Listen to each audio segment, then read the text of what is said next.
When we bought our lakeside house, I thought I'd found peace. A quiet community, neatly trimmed lawns, polite waves from neighbors. Paradise, right? Wrong. Nobody warned me about the real rulers of this suburban kingdom, the HOA. And not just any HOA, but one run by the infamous Karen. A woman who treated bylaws like scripture and carried her clipboard like a weapon. 2 weeks after moving in, I got my first taste of her pettiness. A letter in the mailbox. Dear resident, your garden gnome violates Section 14B of the HOA guidelines. Decorative statuary must not exceed 12 inches in height. Yours appears to be 13. Please remove within 48 hours to avoid fines. Regards. HOA management. A gnome. 1 inch too tall. That's how it started. I laughed it off thinking, surely, this is just overzealousness. Oh no. That gnome was the opening shot in what would become a suburban war. Karen wasn't satisfied with enforcing rules. She thrived on inventing new ones. She patrolled the neighborhood like a self-appointed sheriff, jotting down notes about mailboxes, grass shades, and porch lights. People whispered her name like she was Voldemort. I shrugged it off then. But when her crusade extended to my 10-year-old son, just fishing quietly on the dock, well, that was the day I realized this HOA had bitten off more than it could chew. Our backyard opened onto a small, sparkling lake. For my son Jake, it was heaven. At 10 years old, he was more old soul fisherman than Fortnite junkie. Most afternoons he'd grab his rod, sit on the dock, and fish in silence like he was 40 years older. It was innocent, peaceful, harmless, until the HOA turned it into a federal crime. One sunny afternoon, Jake ran into the house red-faced and furious. Dad, the HOA cops yelled at me. I blinked. The what now? The fake cops, he shouted. They said fishing isn't allowed. That it makes the dock look messy. I marched outside and saw them. 2 retirees in neon safety vests that said, HOA enforcement. Clipboards in hand, puffed chests like mall cops. Sir, one of them, let's call him Bob, said, your child is in violation of community standards. Fishing encourages wildlife and discourages property value. It's a lake, I replied. Wildlife is kind of the point. And then she appeared. Karen, like some HOA final boss, sunglasses perched on her nose. Dock fishing violates our aesthetic standards. It was decided by board vote. Jake looked at me with wide eyes, clutching his fishing pole. That was the moment my patience ended. This wasn't about fishing. It was about control. And if they thought they could bully my kid, they were about to learn they'd picked the wrong family. The next morning, 3 envelopes stuffed into my mailbox awaited me, each stamped official HOA notice. Letter 1. Fishing violation. Your child was observed fishing on community property. Please cease immediately. Repeat offenses may result in fines of $50 per occurrence. Letter 2. Dock furniture violation. A chair was observed on your dock. Outdoor furniture is prohibited unless approved by the board. Remove immediately. You engaged in confrontational behavior with HOA volunteers. This violates Section 3C of our Good Neighbor policy. I nearly spit my coffee out laughing. Hostile? I hadn't even raised my voice. These people were fabricating nonsense like kids tattling on the playground. That's when I decided I'd start documenting everything. Every letter, every email, every conversation. I created a file on my desktop called HOA War Files and scanned those papers in. Karen had no idea that her petty crusade had just awakened my inner lawyer. From that day on, the HOA enforcement squad treated our street like occupied territory. They strutted around in neon vests, peering into yards with clipboards like they were CSI agents. One afternoon, I caught them measuring my lawn with a tape measure. Your grass exceeds the uniform standard height by ½ an inch, one announced. You realize you're measuring grass, right? I said. Rules are rules, Bob replied solemnly, as if he were delivering a guilty verdict at The Hague. It didn't stop there. Another day, Jake's bike, leaning harmlessly against the garage, was cited for improper storage. My wife's flower pots? Non-uniform color scheme. Even our dog's water bowl got flagged for unsightly placement. Jake whispered to me, Dad, it's like they're trying to make us move. That's when it hit me. This wasn't just random harassment. This was targeted. They'd picked us, the newcomers, to make an example of. And Karen loved examples. But instead of fighting fire with fire right away, I smiled, nodded, and filed each absurd notice into the HOA war files. Every kingdom falls eventually. I just needed to wait for their cracks to show. A week later, a new notice slid under my door. Attention residents, effective immediately, fishing on community docks is prohibited. This rule protects property values and ensures visual uniformity. Visual uniformity. They'd actually banned fishing because it didn't look pretty. I nearly tore the paper in half from laughing. Jake was crushed. But Dad, I just wanted to fish. That's when I realized Karen wasn't just micromanaging lawns. She was stealing joy from kids. From families. From anyone who dared to live outside her rigid little box. I hugged Jake and said, "Don't worry. We'll handle this." That night, I dove into the HOA bylaws. Pages upon pages of vague language, absurd clauses, and loopholes big enough to drive a truck through. I highlighted everything. The more I read, the more obvious it became. Karen wasn't enforcing the rules. She was making them up. One clause stood out. The HOA board must approve new rules by majority vote in a scheduled meeting. No meeting had been held about fishing. No minutes recorded. Karen had just unilaterally decided. She'd broken her own rules. And I had the proof. Armed with my growing binder of evidence, I showed up to the next HOA board meeting. Picture a middle school cafeteria with folding chairs, stale cookies, and a crowd of annoyed homeowners. Karen sat at the front like a queen on her throne, flanked by her board. 2 other retirees too scared to disagree with her. "First order of business," Karen said, "dock fishing ban. As voted by the board." I raised my hand. Point of order. When exactly was this vote held? Because according to Section 7A of the bylaws, all votes require prior notice to the community and recorded minutes. I checked. No such notice exists. The room stirred. Karen's smile faltered. "Well, the board agreed informally," she snapped. "Informal doesn't cut it," I said. "You broke your own rules." People started whispering. One man muttered, "She did the same thing with porch lights last year." Another woman nodded vigorously. Karen banged her gavel like she was in Congress. "Order. We will move on." But the seed was planted. For the first time, the neighborhood realized Karen wasn't a flawless queen. She was a hypocrite. And nothing spreads faster than doubt in the suburbs. The next week, retaliation arrived in the form of paper. 5 more violation notices appeared in my mailbox. Mailbox paint shade discrepancy. Apparently, my black mailbox wasn't the correct shade of HOA-approved black. Improper garden tools storage. A rake left leaning on the fence for 5 minutes. Driveway oil stain. A faint mark from my truck. Improper trash can placement. My bin was 6 inches from the curb instead of 5. Unsanctioned holiday lights. A single solar lantern my wife put by the walkway. It was laughable.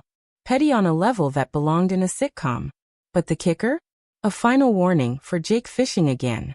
Except he hadn't. I had video proof of him playing Xbox all afternoon. They were making things up now.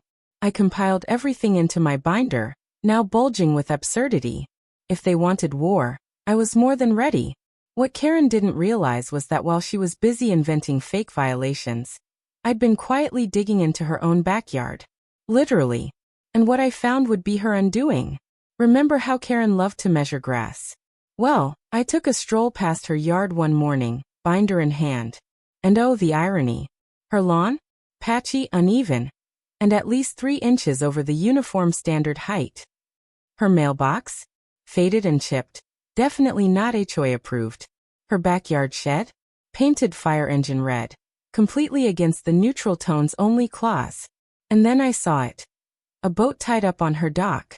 HOA rules explicitly banned private boats, stating they disrupted community harmony. I took photos. Lots of them. Close-ups, wide shots, time-stamped. When I showed Jake, his eyes widened. "So she breaks the rules too?" "Constantly," I said. "She just doesn't think anyone will call her out." That night, I added a new section to my binder. Karen's violations. and it was thicker than my own file. The queen had no clothes. And soon the whole neighborhood would see. The next board meeting was standing room only. Word had spread about Karen's hypocrisy. People brought their own violation letters, waving them like pitchforks. Karen tried to keep control. Let's begin with fines. I stood up. Actually, let's begin with this. I opened my binder and slapped down photos of her boat, her overgrown lawn, her shed. You fine me for a gnome, but here's your shed and fire truck red. You banned fishing, but here's your boat. How's that for harmony? Gasps filled the room. One woman shouted, "She fined me for my kid's trampoline while she's got a whole dock boat?" Another man added, "She made me repaint my shutters twice, and her shed looks like a carnival ride." Karen's face turned crimson. "This meeting is out of order." "No," I said. "Your presidency is out of order." The crowd roared with laughter. For the first time, Karen wasn't in control. And she knew it. Cornered, Karen tried a new tactic: intimidation. The next Saturday, as Jake fished on the dock, 2 HOA enforcers showed up again. This time in matching navy polo shirts with fake badges clipped on. They looked like kids playing dress-up as cops. "Son," one barked, "you're in violation. Step away from the dock." I stepped outside, calm but firm. He's not breaking any rule. Fishing bans were never lawfully voted in. They puffed their chests. We're authorized by the HOA to enforce compliance. "Oh really?" I said, pulling out my phone. "Because impersonating law enforcement is a felony. And I'm recording." The color drained from their faces. Karen appeared behind them, screeching, "You can't film us." "Sure I can," I replied. "Public space, HOA property, and your volunteers are harassing a child." That video went viral on our neighborhood Facebook page within hours. Caption: Karen's cops harass a 10-year-old. Public opinion shifted fast. The tide was turning. A week later, Karen doubled down. She showed up at the dock herself, clipboard in hand, finger jabbing at Jake. "This is the final warning," she shrieked. "One more fishing incident, and you'll be fined $500. Jake's lip trembled, but I stepped between them. Calm. Collected. Deadly serious. "You're done harassing my kid," I said. Karen smirked. "What are you going to do about it?" That's when I opened my gun safe and brought my AR-15 down to the dock. I didn't wave it. Didn't point it. I simply slung it across my chest and stood there silently. The effect was immediate. Karen froze, her cops stuttered, and half the neighborhood peeked from their windows. I didn't say a word. I didn't need to. My presence was enough. A father who'd protect his son, even if it meant standing armed against HOA tyranny. Karen fled, shrieking about threats and calling real police. But she never came near Jake again. Of course, Karen did call the real cops. A patrol car showed up later that evening. The officer listened as she ranted about a dangerous man brandishing a military weapon on HOA property. Then he turned to me. "Sir, what happened?" I showed him the video footage from my security cameras. Karen screaming at a 10-year-old, me calmly walking out with a legally owned, safely carried firearm. The cop nodded. "All legal. All peaceful. Ma'am, you're wasting police resources." Karen exploded. "He's a danger to the community." The officer gave her a long, tired look. "No, ma'am. He's a homeowner exercising his rights. But impersonating police officers?" He looked at the fake HOA cops. "That's another story." The color drained from Karen's face. For the first time, the law wasn't on her side. A week later, an official-looking envelope landed in my mailbox. "Cease and desist. Your continued harassment of the HOA board and defiance of regulations will result in legal action." I chuckled. Their lawyer was none other than Karen's cousin, who'd failed the bar exam twice before finally scraping through. I drafted my own reply. "Dear HOA, I have documented over 30 unlawful violations issued against me, multiple instances of board overreach, and impersonation of law enforcement by your volunteers. If you proceed with legal action, I will countersue for harassment, defamation, and breach of bylaws. Regards, a homeowner who reads the rules." I sent copies to every resident.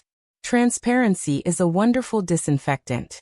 The lawsuit threat evaporated overnight. But Karen? She was just getting desperate. Neighbors began to rally. Tired of the nonsense, a group of us drafted a petition to remove Karen as HOA president. All we needed was 51% of homeowners' signatures. Within a week, we had 70%. People came to me with their own stories. She fined me for planting tulips instead of roses. She made my husband repaint the deck 3 times because it was too glossy. She banned my Christmas lights because they weren't white only. It was a floodgate. Everyone had a Karen story, and everyone was ready for change. The petition was delivered at the next meeting. Karen's face went pale as she read the names. "This is illegitimate," she screamed. "No," I said, "this is democracy." The crowd erupted in applause. Karen's reign was crumbling. The special removal meeting was scheduled. Folding chairs filled the hall. Tension thick as fog. Karen stood at the front, defiant to the end. "You need me," she shrieked. "Without order, this neighborhood will descend into chaos." I rose, binder in hand. Order isn't the problem. Abuse of power is. I laid out everything. Her bogus fishing ban, her fabricated violations, her boat, her shed, her fake cops. Slide after slide of hypocrisy. The crowd gasped, laughed, booed. Karen tried to shout me down, but the board finally voted. By unanimous decision, she was removed. The room erupted in cheers. For the first time, the neighborhood felt free. Karen didn't go quietly. She stomped out, threatening lawsuits and calling the governor. But with her gone, the HOA changed overnight. The new president, a mild-mannered teacher named Linda, scrapped half the ridiculous rules. Fishing was reinstated. Mailboxes could be any reasonable color. Holiday lights? Go wild. Jake sat on the dock again, fishing pole in hand, smiling like he'd won the lottery. "You did it, Dad," he said. "No," I replied, watching neighbors laugh together for the first time in years. "We all did." The neighborhood wasn't perfect, but it finally felt like home. Months later, Karen tried one last stunt. She mailed a Karen newsletter, accusing me of being armed and dangerous. But nobody cared. Most people tossed it in the trash. One neighbor pinned it on the community bulletin board with a sticky note. "Free comedy show."